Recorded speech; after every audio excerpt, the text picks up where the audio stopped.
All right, well, welcome everybody. Welcome to our Triton Table Talk, Designing the Rest of Your Life. Success is individually defined and comes at different times, regardless of who you are, where you are, what you have done for a living. We all get stuck at some point, don't we? Thanks for joining us today for a conversation on how to prioritize your career or careers and your future, including your career and life vision. Let's talk about how to create true purpose and lead a well-lived life. My name is Hasan Akmal. I'm the Executive Director of Career and Professional Development here at UC San Diego. I've been working in higher education in career services for more than a decade. Previous to UCSD, I was at UCLA, where I was the Executive Director of the Career Center there. Prior to that, I was the Executive Director of Industry Relations and Career Strategies at Columbia University's award-winning Career Design Lab, and the Director of Business Career Services and Adjunct Professor in the Chair of Career Education at Loyola University Chicago's Quinlan School of Business. I'm the moderator for today, and our topic is designing the rest of your life.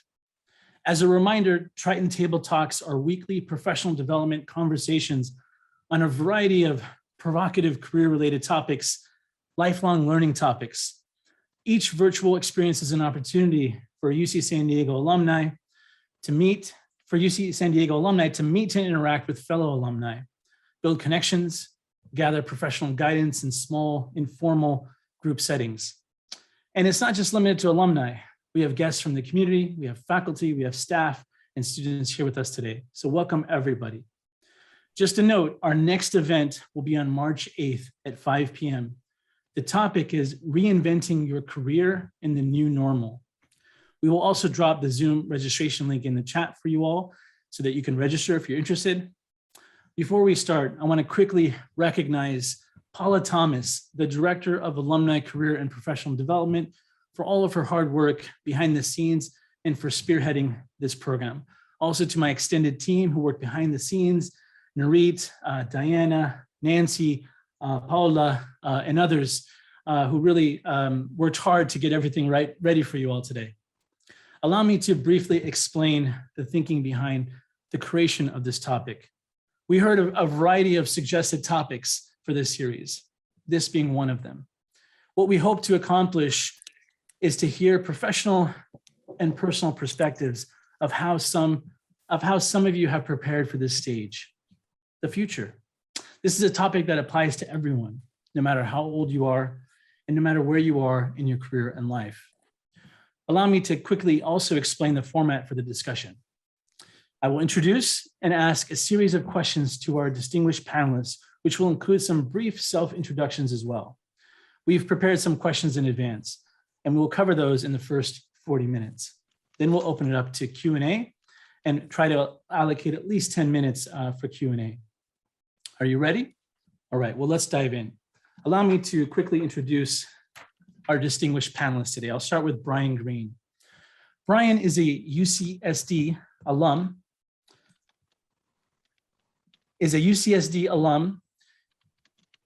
of the School of Global Policy and Strategy. He is currently the demand planner for Meta Reality Labs, APAC region, based in Japan.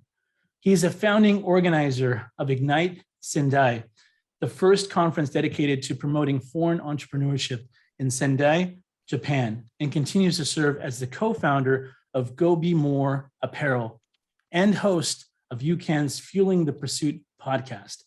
He published his first book, Make the Leap, about improving your mental approach to training in 2001.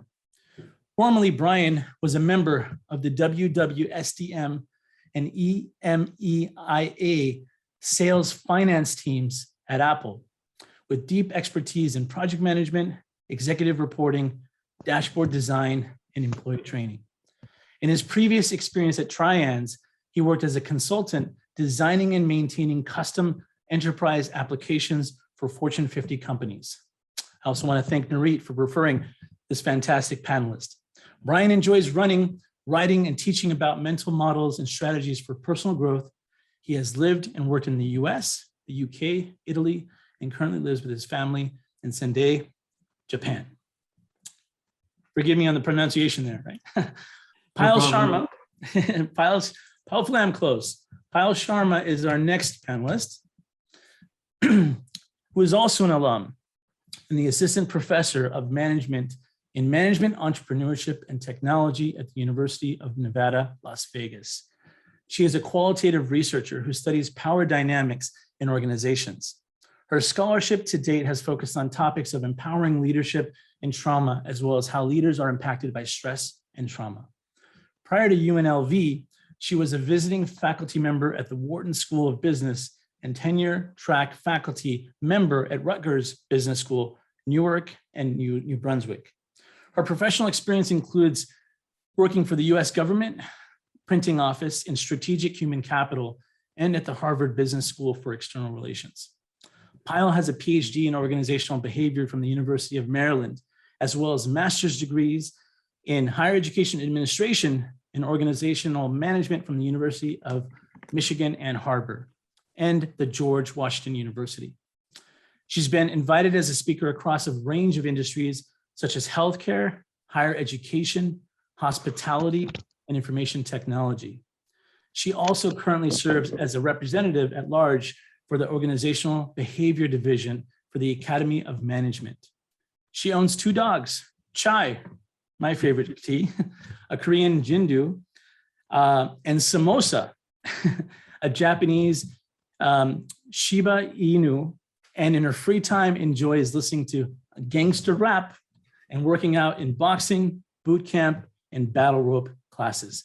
Welcome to our distinguished guests. Before we dive in, I want to just quickly highlight Triton's Connect. If you're looking for a mentor, this is a place to be, especially when you're looking for an alumni as a mentor. We'll also drop the URL in the chat, but if you haven't registered and haven't actively explored, Triton's Connect is powered by Graduate, a top 10 ed tech company, and this is actually one of the largest platforms worldwide. All right, well, let's start. You guys ready? Yes. All right, let's do this. Just a reminder, everybody, if you could just please mute your phones, while folks are speaking, just be mindful of that. And we hope you enjoy today's session. So let's begin, panelists. Tell us, how have you designed your life up until this point? Give us a brief, what's your story? Payal, you want to begin? Yes, thank you so much to all of you for being here and for this opportunity. I had a wonderful experience as an undergraduate student at UCSD, so I'm excited to be here talking with all of you. To answer the question, I would say that my story is professionally, I'm an organizational psychologist. I study the psychology of work life. And I've always known that I'm intellectually obsessed with hearing people's stories. That's what led me to become a qualitative researcher whose data is often based in language. And when I was at UCSD, I remember I was an anthropology history double major, and I would spend hours in Geisel Library watching film footage and, public interviews with a man named Subcomandante Marcos, who was a European man, light-skinned, always wore a mask, and he led indigenous peoples in Chiapas, Mexico, in their fight for rights and resources. So fast forward to present day, I graduated college in 2000. I study power dynamics, and I think about power all the time. I would say that when I look at the design of my life, it's easier for me to sort of sense make retrospectively. I couldn't quite have predicted the twists and turns that my life and career would end up having, but today I can say that my life is more fulfilling than I ever even could have imagined. In my introduction, for example, you heard that I listened to gangster rap growing up. I was a Tupac Shakur, Notorious B.I.G., Mobb Deep fan, for those who know artists that are called old school now, so that ages me a bit. Hassan's agreeing as well. And I can tell you that I've been working for a few years on a qualitative research project examining how video models in the hip hop and rap music industry are treated on set. That was really a merger of my love for gangster rap and my qualitative research interests. Never could I have predicted when I was an undergraduate student that I would spend 3 years in the rap game, spending time with rappers and producers, This weekend, I'm going to Dre's, which is a hip hop and rap club here in town. Some of you may know. And I'm going to go watch Moneybagg Yo perform, and I get to collect field observations for this project. So that might give you a little bit of a taste about my views on life and living authentically, and really trying to make choices every step of the way that honor who you are, what excites you, and surrounding yourself with people who will support your goals. I love it. Fantastic. Bryan, let's switch gears. What about you? Tell us, how have you designed your life? I feel like I have designed my life very unintentionally. I've made intentional decisions about developing certain skills or pursuing certain interests, but without a long-term end goal in mind to achieve a certain position or to work in a certain capacity. I'm really excited to be here because UCSD, joining at the time it was IRPS, I'm kind of dating myself as well. Joining the School of GPS was a big turning point for me. I studied philosophy and education as an undergrad, and I was a competitive distance runner. And a lot of the way I viewed the world was based off of learnings from those two fields. And I went to Japan on a whim. I just wanted to travel. I wanted a new experience. And I was there for 3 years as an English teacher and wanted to do something different. And IRPS was my first step to make that change. It was a very intentional change in that I knew I didn't know anything about politics, economics, business. I could go get a good, broad understanding of these things and see. I didn't know what direction exactly I wanted to go. I just knew that I wanted to make something positive and productive, right? And then via the connections I made at UCSD and via somewhat the skills, but even more so just the mindset and confidence in my ability by doing well at IRPS, it kind of re-established for me the confidence that I can step into a situation not knowing anything about the base material and I can figure it out and do well. And from there, I have charted a path of just, to be honest, pursuing things that I think are going to be interesting opportunities. And when a new opportunity comes, I try to make a default to say yes. And you know that you can't say yes to everything, but my general approach is to not have a clear end goal, but to keep doing things that are interesting me and that develop my skills and create opportunities for me in the future. And we can talk probably about some of the specific steps and roles I've had at some point, depending on where we go. But I think that's my general philosophy, and my approach to designing my life is about continually improving myself and my skills, and then seeking out interesting opportunities and going where life takes me. So pay attention, folks. So they're dropping some gems here, right? So both of them are reverse engineering from things that interest them, their passions. They're exploring things that are different. They're trying new things. They're comfortable being uncomfortable, and they're seeing where life takes them. I love it. So, you know, when you come to the topic of designing your life, it's not an easy topic, right? So many of us haven't figured it out for ourselves. And many times we feel real nervous or in fact idle when it comes to career planning. Career planning traditionally, it's almost outdated, right? It's still there, right? You still do goal setting, but life hits you, things change. So what have you done when you've hit those points, when you got stuck, when you felt sort of that idleness? What did you do to sort of accelerate your path forward from that idle point and overcome those limiting beliefs, for example, that were keeping you back, that were holding you back? Bryan, you want to jump in first? Yeah. So I want to take myself back to my second year as an IRPS student. I had no idea what I wanted to do after IRPS. I sort of was looking towards business in general. Startups were interesting. I had people recommending to me to do consulting and different, pursue different things. And I looked at everything and I saw pros and I saw cons, and I had no good, clear idea of what I was even going to enjoy, right? Because I hadn't been in the workplace in that setting. And I felt like I had too many options. I could go anywhere, I could do anything. And it was kind of paralyzing, right? Like I didn't know what job fairs who to approach at what job fairs. I didn't know where to put my energy. And I felt a little bit paralyzed. I had a couple things work in my favor. One is my wife got a job in San Francisco, and I was basically meant like, okay, it's going to be in the Bay Area. Like that's pretty much it kind of narrowed down some options and it made it a little easier for me to do this. And then what's funny is I got really my heart set on getting a job at this startup that I really wanted to work at. And I did everything right. People there were like, we loved you. This is great. I had this great innovative presentation to them. I did all these things. And in the end, they didn't offer me the job. And I was like heartbroken that they didn't offer me the job.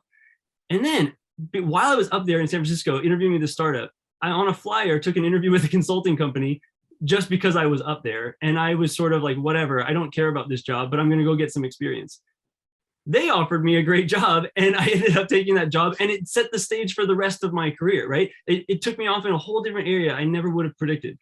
And so I want to talk really quickly about like what the reason I ended up taking that consulting job was not because I knew it was the right job for me. Actually, I had no idea what the right job was for me. But my aunt, who's kind of like a mentor to me, we were talking about it, and I was devastated that I didn't get this startup job, which I thought was the perfect job for me. And she basically said to me, you should take the consulting job. And I was like, I don't know, I don't. And she kind of had this framework for me that I've stuck with since. She said, if it's positive, if it's productive, and if it's purposeful, it's good. Go ahead and like it's like a way of deciding if you want to make a decision. And so what does that really quickly mean? Positive means it's going to be a good thing for your life, right? In some way, it's going to solve problems you have. It's going to be something you enjoy, whatever. You feel positive about it. Is it productive? Are you developing skills? Are you moving forward in some way with whatever your path is? And then is it purposeful? Like, now this is a little bit about you. You have to make things purposeful. You have to get out of them what you can get out of them. But if you can approach it with purpose, then it's a positive thing. And in the end, that's actually, to be honest, those three, I've kind of taken that for every role. Is it positive? Is it purposeful? And is it productive? And that's how it's a little simple rubric for me to decide whether I want to pursue any opportunity. That was grandma, right? Dropping the 3 Ps. That was my aunt, but That was close your enough. aunt. Yeah. So awesome. So a couple things, right? So he didn't realize that he even liked it until he was doing it, right? So sometimes when we talk about passions, you don't necessarily know that you're passionate about it until you do it, right? And then you realize you like it, and then you try to master it. Fantastic. And Bryan was open, right? He was open, on the fly. You mentioned he said on the fly, took a position that ended up kind of setting the stage for him. Payal, what about you? Yeah, I have 2 examples I can share with the group, one professional and one not professional. So I was trained in my PhD program in quantitative research methods by some of the leading scholars in my field. And when I went through the PhD program, I realized that methodology was serving a purpose, which was to train me on how to publish. When I came out of my PhD program and I became a faculty member, I struggled quite a bit with publishing the quantitative research I was leading. And it got to a point where I was at the Wharton School, as was mentioned, and there I realized, after sort of maybe not even knowing that this was going to happen, but I realized that qualitative research methods was actually my calling and what I wanted to do.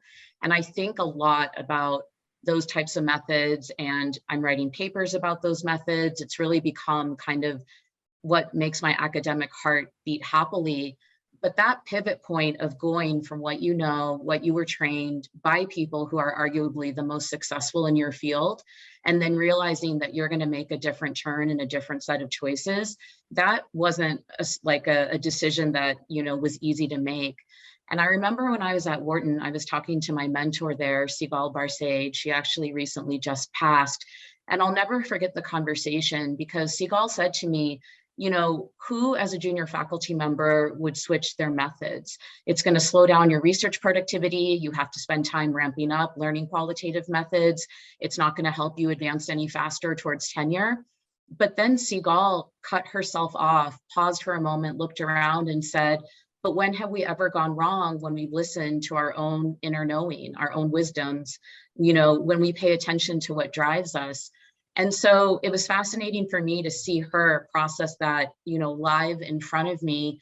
And it validated for me that I was going to follow a path that, yes, maybe wasn't the most traditional, but has brought me more meaning, more purpose, and more rewards intrinsically and extrinsically than had I stayed on the path that I was trained on.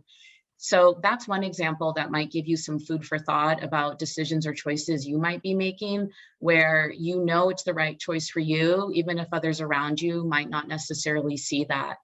The second example I can give you is in my kind of lifestyle. So when I moved to Las Vegas 3.5 years ago, I had always done workouts like yoga and bar. But then along the way, I started organizing a stress management workshop for faculty at our National Association's meeting. And no one in our field had ever had this type of a conversation before about how we manage psychological barriers in our field that do affect our mental and physical health. And that August, right after I had moved to Las Vegas, one of my friends was a presenter in the workshop, and he talked about how he had 2 heart attacks on campus because of the pressures he was facing in his tenure track role. And I remember thinking I could learn from this, because although I hadn't had that level of physical distress, he talked about how he started prioritizing working out above everything else.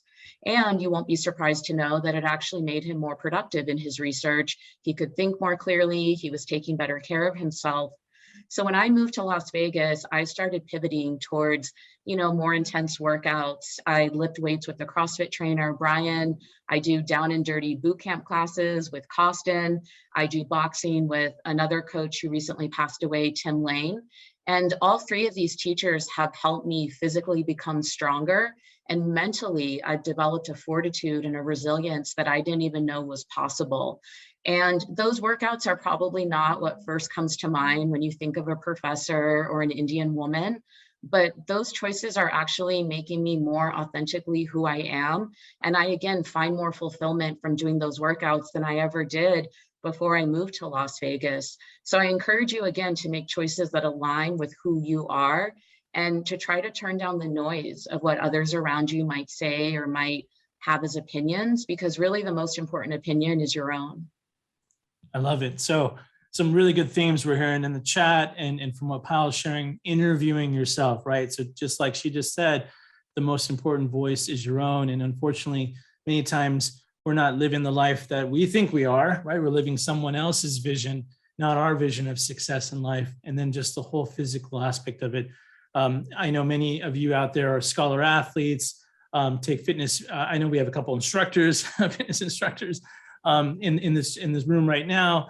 I'm a former professional athlete, and I know I feel better when I'm in shape and things like that. So those are some really powerful life design tips, right? That we always sometimes neglect. We focus too much sometimes on career and forget about how to balance it. So those are some really good tips. Thank you. So let's talk about mentorship, right? Everybody needs a mentor, not just one mentor, multiple mentors, right? You need your own personal, personal board of directors in a sense, right? You need your own mentor circle. Talk to us about what role mentors have played in your career. Payal, do you want to start? Yeah, I'm fortunate where I feel a great deal of support in my field from mentors. And one sort of takeaway I'll give you all right away is look for mentors who are aligned with what you value. And perhaps you can pay less attention to what they look like or if you're demographically similar. And I'm a researcher, so I'm going to talk a little bit in the science of kind of relationships in the work setting. We know that we're generally drawn to people who look like us, talk like us, grew up like us. And the reason we do that is birds of a feather flock together. It's safer, you're more comfortable, you can trust people who are like you, maybe you can feel vulnerable. I know for me that one of my mentors besides Sigal is a white man, senior faculty member. His name's Brad Kirkman. Brad has known me from pretty much day one in the field. When I was a first-year PhD student, we write together and we've had a lot of success with publishing on empowering leadership in particular. Brad is also the kind of person that I can text or call if I want to talk about career, if I want to talk about life, if I want to talk about unplanned events, or when, there's a stressor in my, let's say tenure plans. He's someone that I can go to day in, day out. Demographically, he doesn't look like me. He hasn't had the same background that I did. We have very different upbringings. But the alignment we have is in terms of the integrity of how we do our work, He treats everybody around him with kindness, despite the fact that he's so prolific and one of the top people in our field. And he's always available and accessible because he helps me feel that our relationship is always a priority. Importantly, he also treats me like a peer, even though we're different in terms of our career stages. He's much more senior than I am. And so I always encourage people, when you're thinking about mentors, think about people that you can approach, feel comfortable with, and who will choose you in kind, because you do want that reciprocity in the relationship. I know when people come to me for mentorship, I'm always impressed by people who are proactive, who take an interest in what my career is about, who have common interests, but who also push me to grow and who actually take me out of my comfort zone. To give you an example, there's a student here in the Honors College where I'm currently teaching at UNLV. Her name's Denasia Thompson. She's a young Black woman. And she and I have been talking for a couple of months about launching a new initiative for UNLV, specifically the business school and the Honors College, called Authors. And it's modeled after a series at Wharton, Authors at Wharton, where we invite people in who have written books and we have a conversation with them and we host this as a community event. Long story short, Denasia pinged me recently to remind me that this is an initiative that we want to launch. She's graduating in May. And now we've put our heads together and I've extended an invite to one of the most prominent power scholars in my field, whose book we're using in our Honors College class. And it's because of Denasia and her pinging me and being proactive that this initiative is really starting to come to light, and we will launch it before she graduates in May. She's also someone who I know I'll stay in contact with after she leaves because of the quality of relationship that we have, the substantive nature of our exchanges, and the mutual commitment we have in the relationship together. I love it. And, we're talking about mentors that lead with humility, right? And some of those having the greatest impact. And I love what she shared, what Payal just shared about, the mentor treating her like a peer, even though maybe they have, all these titles next to them. And just sort of the impact that's had on Payal. And I'm sure Payal is a great leader herself because of it, right? Learning from that example. Bryan, what about you? Talk to us about your mentors and what impact they've had on your life. Well, I feel like this is probably the area I need to improve the most, if I'm being totally honest, about strategically finding and cultivating mentorship relationships with people who are maybe outside my comfort zone to approach and try to ask, to establish that. But that having said that, I kind of we all have mentors, whether they're formally relationships or not, right? And I've leaned on people that I've met over the years, some relatives, some friends from IRPS, even some people for different situations. My big thing is I am not an overly ambitious person in terms of career goals. I'm not overly ambitious in terms of financial goals for myself. Like there are a lot of end goals that a mentor may be able to help you achieve by strategizing how to go about doing it. My challenge is that I don't necessarily have all those end goals. My end goals are a little bit more holistic in general. So kind of echoing what Payal said about, like, you have to find a mentor who connects with what you are aiming to get out of your life and is willing to meet you on the terms that you're trying to pursue, right? If a mentor is pushing you, like, just to be honest, the same aunt who maybe gave me the best advice to start the career, she's maybe more conservative about not spending years not working, right? You should keep working, you should stay in the game, you should keep doing stuff. But I took 2 years off and just went and lived in Italy. I left my job at Apple and I spoke with her about it, but I also spoke with other people, and those other people were kind of like, hey, you've got your whole life, go for it. And so, I leaned on, let me rephrase. I didn't get any bad advice from anyone, but the key thing I want to say is, like, a good mentor will understand who you are and what you're trying to achieve, and they will help you to make tough decisions, right? And that's the thing where I think, as my personal feeling, I feel like I'm not a great decision maker. I'm a hesitant decision maker. I want to wait and make my decisions at the last minute. And yet, the mentors where they've played the best role for me have been able to help me frame the decision and see that usually, like, there's only one decision I'm going to make. So go ahead and make it with confidence and move forward. And instead of just kind of hemming and hawing over it and pretending like there's more of a decision than there really is. So Hassan, that's my sort of take on mentorship. I will, one thing I've had a conversation recently where I am like literally having a conversation. I would like to have a more of a formal mentor relationship with a specific person. And it's been an interesting challenge for me to approach and request to create this type of relationship. And I'm just starting, so I don't know where it's going to end up, but it's taking me out of my comfort zone in the sense of mentor-mentee relationships a little bit. But like you said, I think it's critical, and I'm pushing myself to do a better job in this area. I love it. So what Bryan's talking about is a multi-mentor model, right? Looking for people who are like-minded, who listen, right? Who listen to what your inner voice really is, that almost serve as a sounding board rather than somebody that's sort of telling you what to do, because they're almost kind of, holding up a mirror and saying, this is what I'm listening to, this is what I'm hearing, have you considered this? But you ultimately are kind of the one empowered making the decisions. So I think that's really powerful. And we don't always think about that, right? We look for like senior people in companies to be mentors, when in fact they haven't even seen a resume in 20 years in some cases, right? So they're not always the best mentors. So you want to have a variety of mentors in different industries and different companies, people without the same degree as you, but perhaps consider people that have trailblazed, or people that have who are in positions that you aspire towards, who have demonstrated success in the roles that you're aspiring towards, or the organizations that you're aspiring towards, that can tell you, hey, the culture's like this here. Wonderful. Can I say one thing, Hassan? Yes. I just don't think, when I think of a mentor, the best role a mentor is going to be for you is like a guide who can show you the path that you're on, right? They're not going to get you anywhere. Like, that's not the role of a mentor. A mentor is not to actually open the door. It's not to give you the position. It's not to do any of those things. It's just to help you see the path that you're on a little more clearly and make it so that you can take your next steps a little bit more efficiently. Like, and there are other people who you can try to cultivate that can maybe try to be the people who open doors or do some of those other things. But that's what I would just say is, like, anybody who can provide context and provide perspective to you can be a great mentor. Yeah. So essentially what Bryan's saying is, somebody that kind of shows you what your North Star is, right? So where your purpose meets your faith.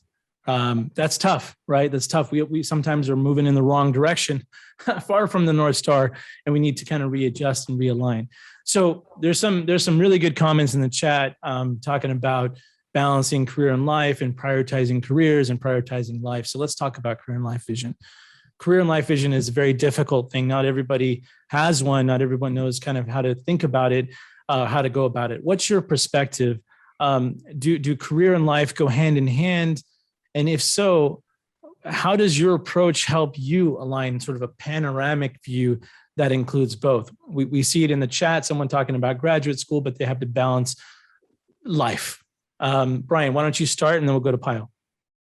So I want to say very clearly, it's 100% okay if you know exactly what you want to do with your life and you want to relentlessly pursue that and try to achieve it. That is a viable strategy. And it's also okay if you don't know what you're going to do and you want to just sort of move forward and try to balance these things. And you're going to make life decisions along those. I say that from a career standpoint because for me, like, my perspective is that I'm going to not overly emphasize career over life decisions. So like I said, I made a decision to go live in Italy. I've made decisions to change jobs and do different things because they were what I wanted to do, even though I was maybe leaving money on the table or leaving career opportunity on the table to do it. I think you have to kind of take a step back and decide and like really think about what are your priorities for yourself, and having a ranking of your priorities. It might seem like, of course, oh, my family's first, my career is second. It's easy to say that, but then when you get into the point of actually making difficult decisions, that's what's going to be challenged are your priorities, right? So you have to be on, you have to give some thought to those now and know where you're willing to say no, or at least anticipate where you might have to say no. The second thing I just want to add to this is, if you had asked me when I was younger, what is your career life plan? You know whose dreams and goals and visions would not have been any part of my thought process is my wife. Like, when I was younger, thinking about all the things I was going to do, I wasn't anticipating that I was going to have another person in my life who also had her own goals and dreams and visions. And And so when you're thinking about career-life balance, I would just give you, some of you are married, you all know this right now, other people maybe are not. You're going to have maybe a spouse or another of a partner. You might have kids who, like, my daughters are ice skating, and all of a sudden ice skating is like a thing in my life. And like, I have to change my life around ice skating things. And this is what's going to happen. So I do believe that there's a panoramic view. It's essential. I prioritize that very much, to try to have a view of all these things and try to chart a path that's going to work for all of it. But I just don't anticipate being able to predict how those things are going to change over time either. And so I keep a lot of flexibility in the way I approach it. And I try to fall back just to principles, like my top priorities. I call it like a priority stack. Like, if push comes to shove and it's about life experience versus money, I've decided I'm going to choose life experience and trust that the money's not going to, that I'm not going to regret it. Like, something like that is an area where I've put a lot of thought into it, and that's the level that guides most of the bigger decisions I have to make. I love it. That's a very interesting and powerful perspective. Thank you for sharing that. Payal, what about you? Yeah, it's funny because if I think of one word to describe the vision that I've lived for my life, again, this is retrospectively at the age of 43, it's the word agency. It's constantly thinking throughout the choices that I've made, where in fact do I have choice? Where do I have control? And how can I lean into that fully and really optimize those choices to help me again feel satisfied? One of the comments I put in the chat is about trying to understand how you define success. I don't think that's a definition we should limit only to our professional perspectives, but really to our personal lives as well. And trying to parcel out what that definition looks like for you without really letting other people guide that decision, right? So for me, I know that one of the choices I've made professionally is I turn off my email from Friday night through Sunday morning. I have to decompress. I'm actually quite introverted, which most people don't believe.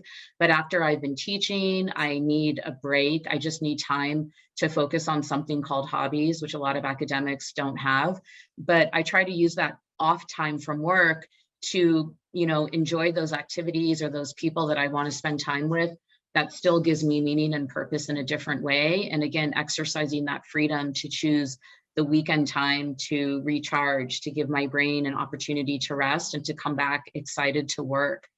I also would encourage all of you to consider that when we talk about powerlessness in the research, we often talk about how trapped or hopeless or stuck people feel. They can feel backed into a corner. They might feel like they lack agency and that they're making decisions that really aren't what they're comfortable with or the best ones for them. I would encourage you to try to take a deeper dive and understand the undercurrent for those feelings, if in fact that categorizes choices academically, professionally, or personally, and see how you can figure out if you could make certain choices, would it allow you to exhale? Like, could you actually feel it in your body? If you could feel that sense of freedom and really try to follow that more so than anything else. Because I think that's actually the guide that we want in terms of striving for balance and listening to what we know will make us happiest or most fulfilled. I also have a list of things that I've done in Las Vegas since I've moved here. And these are all outside of the work profession, although at times they did overlap with potential research ideas I have.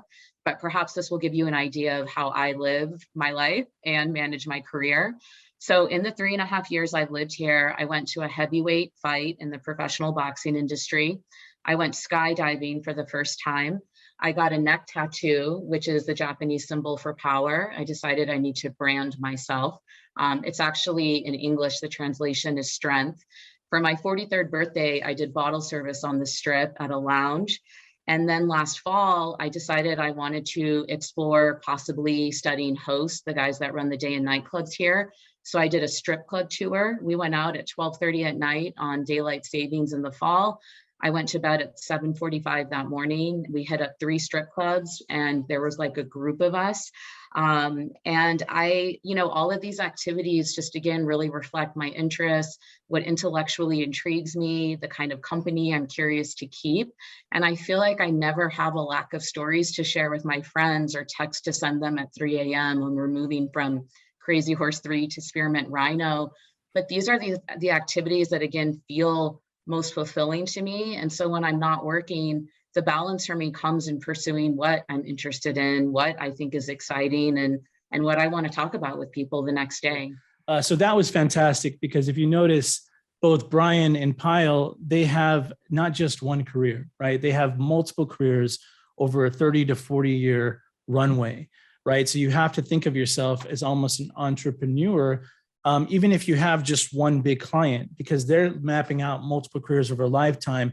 And so many of them are things and passions that they just never got around to, that they're able to do, that contribute to that career and life balance and vision, and towards that formula for success and happiness. So many people are pivoting, right? They're pivoting. They, especially with the pandemic, they're thinking about going a new direction. They're wondering how to leverage their transferable skills to make that change. Some people are transitioning to brand new careers or brand new industries. Some people are just looking to advance in their company or try something new. How do you master the pivot process? Both of you have gone through different careers. What's worked for you? So many of us are pivoting not just our careers, but our lives. What tricks do you have? What life views have helped you overcome some of those dysfunctional sort of attitudes that have held you back and helped you understand sort of the root of your inspiration and motivation to help you overcome that next step? Payal, why don't you start? Yeah, pivot is such a word of the day in terms of the amount of change that people either are experiencing voluntarily or involuntarily, given world events and, shifts in the way we work and so forth. When I think about how I've managed pivots, I'm the kind of person where I get really excited about change. But then when the change actually happens, it's almost paralyzing for me, because I realize now it's, the change is being implemented. And I don't know if I was quite as ready for it as I thought when I had all the excitement. I'm a big believer in following what the psychology research says, which is to focus on what you can control. And so if you realize that pivoting or changes seems like the new normal, or if you're making changes that you are excited about or nervous about, I would really try to break down your days and your tasks and thinking ahead in small chunks that feel more accessible to you, because otherwise the changes can be overwhelming and sort of wash over you like waves crashing on a beach, and then you get pulled under, and that's not going to make for a positive experience regarding the change. I tend to live my life with a lot of low-hanging fruit. And so what that means for me is I try to set and manage expectations for myself. We talk about level setting with other people, managing upwards and leader-follower relationships. But really the message for me is I try to think about what I need to do in digestible ways, taking things one step at a time, and then knowing that those small steps, those low-hanging fruit choices I'm making do add up to make the change more, either successful or just a better experience for me. So one example that people come to me to talk about is, I'm unhappy in my current job. I want to find a new job. I want to switch to a new career. One of the things that I always say is you don't have to quit your day job, right, to start exploring other opportunities. In fact, you can try to explore hobbies, activities, or interests on, during the week at night or on the weekend. Try to network in a variety of creative ways to start getting closer to what you think you might want to do. Particularly in the Las Vegas area, when we were so badly hit during the pandemic, given the hospitality industry here, I think it's not realistic always to tell people, you can quit your day job and then go figure it out. People have to pay for bills. They might have to pay for medical expenses or take care of their family members. And so I think it's important, again, from an agency perspective, to consider what are the choices that you can make day to day to kind of fill your cup, keep yourself energized if you are trying to switch careers or jobs, while also balancing the practicality of your life. So hopefully some of that lands with you and gives you some ideas that you can double click on and think about further. Those are great. Thank you for sharing those. Bryan, what about you? Well, I think I'm kind of a master of pivoting, because my whole career has just been pivot. I just sort of keep pivoting. I saw a question in the chat, and I want to partly answer this, is to say, like I think you need to look at pivoting as just like the way life is going to be. First of all, like just accept, like there's no such thing as like maybe you can get a job as a professor. Payal, you can tell me this. You might be looking at your job and saying like, oh, I'm going to be at this school for the rest of my life studying this thing. But I doubt that's how you look at it, because the world keeps changing and things, responsibilities change. You're going to go in whatever path you're going to go on. Even if you think it's on straight and narrow, it's not, right? It never is.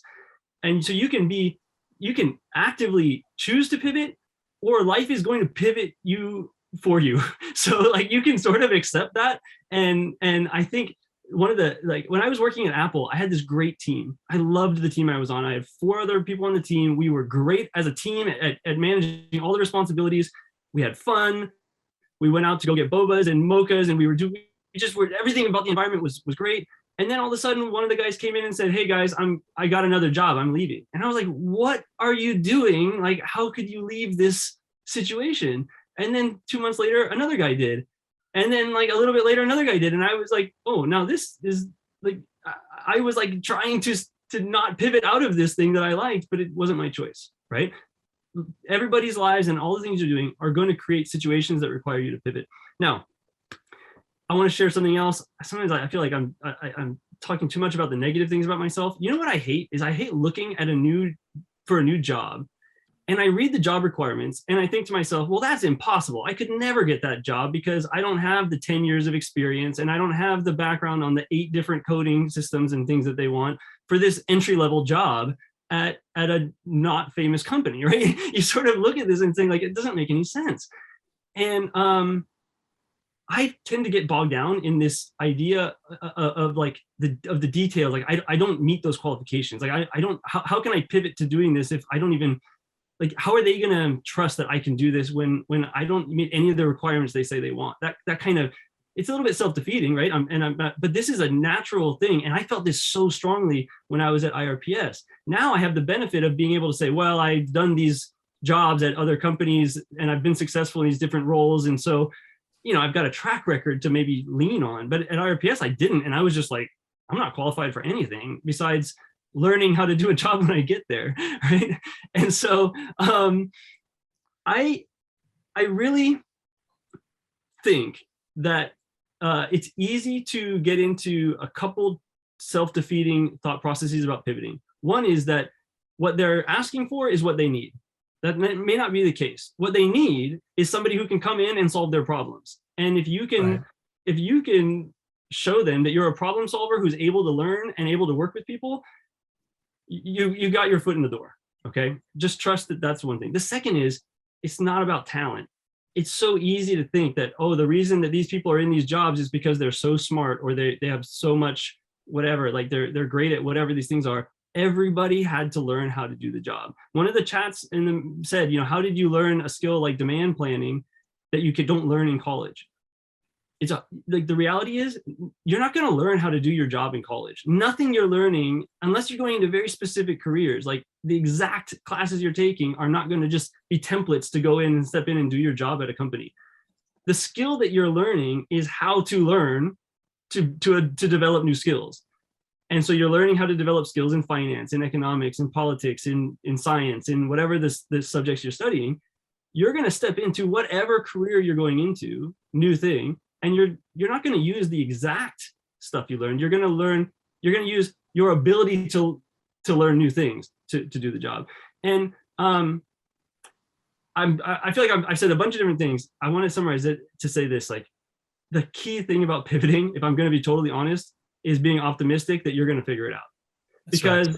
At the end of the day, when I decided to leave Apple and go live in Italy, when I decided to move to Japan without a plan for exactly what I was going to do, when I decided to start a company with a friend, I didn't know that none of this stuff was going to work, right? And arguably some of it hasn't. But the point is, you just have to trust that if you have a general sense of optimism about it, go for it, right? Like, and accept that the pivot's going to happen sooner or later anyway. That's right. I love that. And, you know, it reminds me of Steve Jobs' quote, right? You can't connect the dots looking forward. You can only connect them looking backwards. You have to trust your gut, right? Your intuition sometimes that things will work out. And that's part of designing your life. You're connecting the dots almost, you know, in hindsight, because you're seeing how it all connected together. You're seeing the nexus that connected all your nonlinear careers or linear careers together. Couple big takeaways there, right? So Careers are not always linear anymore, right? It can be volatile. It looks like this. It's not like this anymore. The jobs of tomorrow haven't even been created yet. Don't underestimate your ability to write a job proposal, to present a proposal on how to solve a problem that a company may have. That'll impress them. And although they may not accept that job, they'll probably end up hiring you for something else. Fantastic. Well, let's go ahead and open it up to QA. It looks like my checkered box is still there, but my chat, I can see it. So maybe Nuri could help me with the chat as folks drop questions into the chat. We'll open it up. If you could read the questions for me, Nuri, that would be wonderful. Be happy to. So one question that I saw is, how do you market yourself as knowing how to learn, in quotes, when you don't have specific skills that companies are looking for? I'll go first on this because I think it's kind of related to what I just said. So you're graduating from a top school, whether I don't even know, I don't even know the survey exactly of who's on here, if you're graduate students or undergrads or just people who join from some other area. But you my view of school is like every subject you study and every class you take is an introduction to a new way of viewing the world and a new way of understanding like the problems that exist out there. So like if you've taken a science class and learned about the scientific method is a toolbox, that is a tool that you can use mentally to think about problems that you're going to face. If you've studied engineering, if you've learned coding, if you've learned business, economics, these are all concepts that can be applied to solve problems. And do you know how rare it is to do an interview with someone who comes in and says, actually, like, I know I need to learn how to do this, but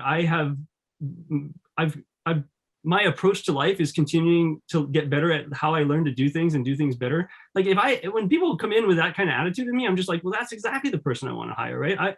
I've interviewed lots of people. I don't expect that anybody knows how to do exactly the job that we're going to ask them to do because it's not realistic. So I don't know if I'm saying anything, if that makes sense. A lot of it to me is for yourself, trusting that you have a strategy for learning and that you talk about it openly, like that it is not a weakness that you don't know how to do what you're doing. It is your strength is that you will learn how to do it and you will be the best at it once you've had enough time to ramp up. And if you come in with that attitude, I think people will just look at you differently as a candidate. That's right. Don't lose that childhood curiosity, right? I wish I had that, right? Every new hire, they're going to help me solve problems and they're passionate and curious about it. Absolutely. What other questions do you have for our panelists? We have about 6 minutes left. All right. So there's one that says, how do you prepare yourself or start looking for a career outside of academia with a PhD? So that would be for Payal. Yeah, it's a great question. And I've been thinking about it because, academic versus industry paths can be quite different. My recommendation is to approach alumni from your PhD program who might be working in jobs that you're interested in, or people in industry who are doing jobs that have PhDs. So in other words, start to have informational interviews with people who either are doing the kind of work that you want to do or to whom you have connections through the immediate network of your PhD program. I always tell people that when you want to, look for a job or you're thinking about ways to carve out opportunities, having those informational interviews can actually be more valuable than straight up asking someone for a job, right? Because you might learn nuggets or wisdoms, gems or wisdoms from that person that influence your decisions and your path. It's also easier to approach people for informational interviews because they're usually more willing to chat with you without the pressure of having to figure out if there's a role or an opportunity that they can offer. The other thing is I would have an honest conversation with your advisor, and if they're supportive, ask them to make introductions for you in their networks. Sometimes your advisor might know people that you haven't thought of or that they haven't thought of, but when you start to broach, life after PhD life, maybe they'll start to think of those contacts.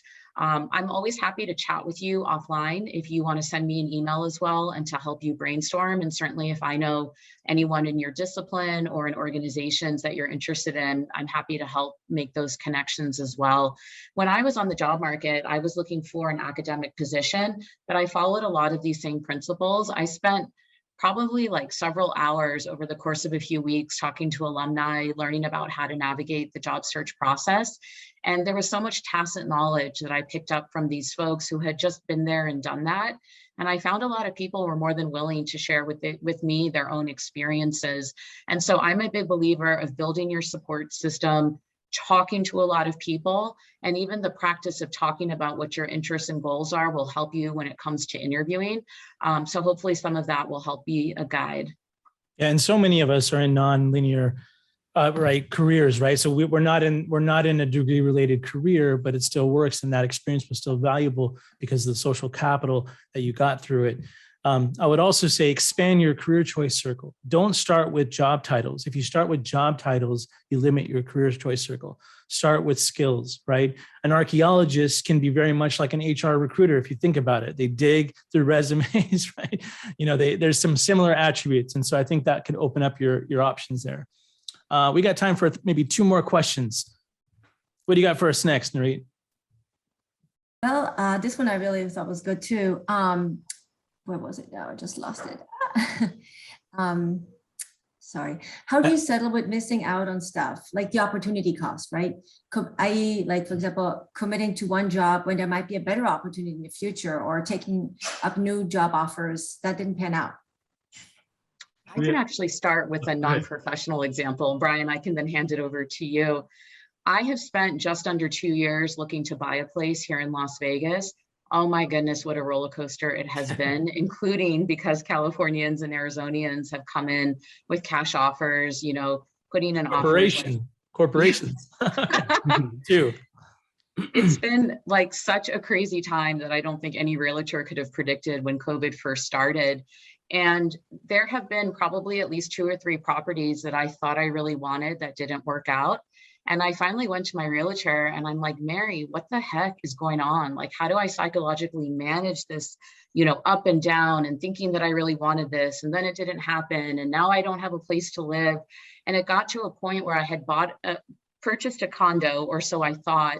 And then right before like some of the final details were being ironed out, the pet policy changed. So Chai and Samosa could no longer live in said condo.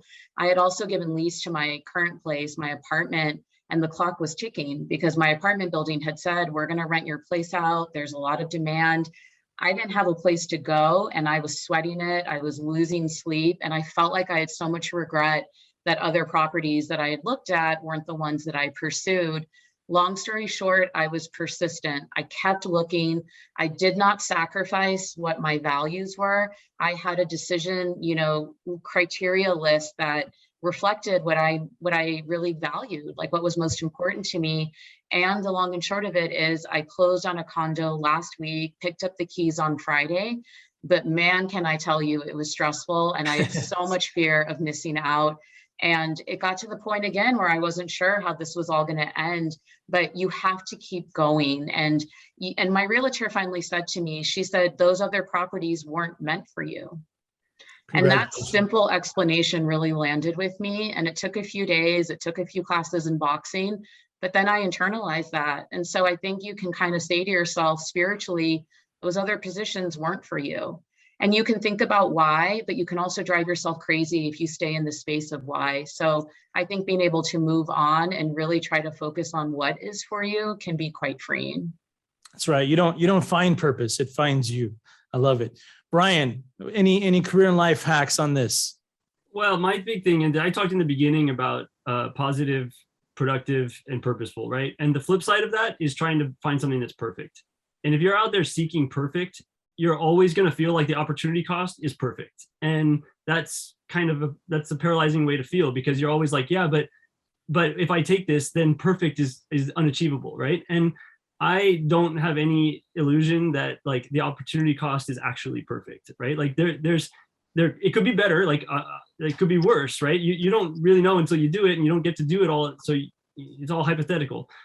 I I lean back on this positive, purposeful, and productive approach because it's a way for me to accept the opportunity cost in some sense, and because I've decided that this activity I'm doing is good, and therefore I don't have to worry so much about what I'm not doing, right? The opportunity cost can be quite heavy in the sense of being away from family, living in another country, you're being away from friends and family. That's part of my opportunity cost. Sometimes it's not making any money. Sometimes it's the stress of entering a job or a high stress environment that you're not totally ready for. I mean, there's a lot of this stuff that you're creating, but I think yeah, I guess my 3 Ps are the things that I fall back on in this case. Wonderful. Well, that's a wonderful close to a wonderful session. We're at the top of the hour. I just want to thank our distinguished guests, Payal and Bryan, for all those dropping all those gems for us. I hope everybody enjoyed this. We look forward to seeing you at our next Triton Table Talk. With that, have a good evening. Thank you, everybody.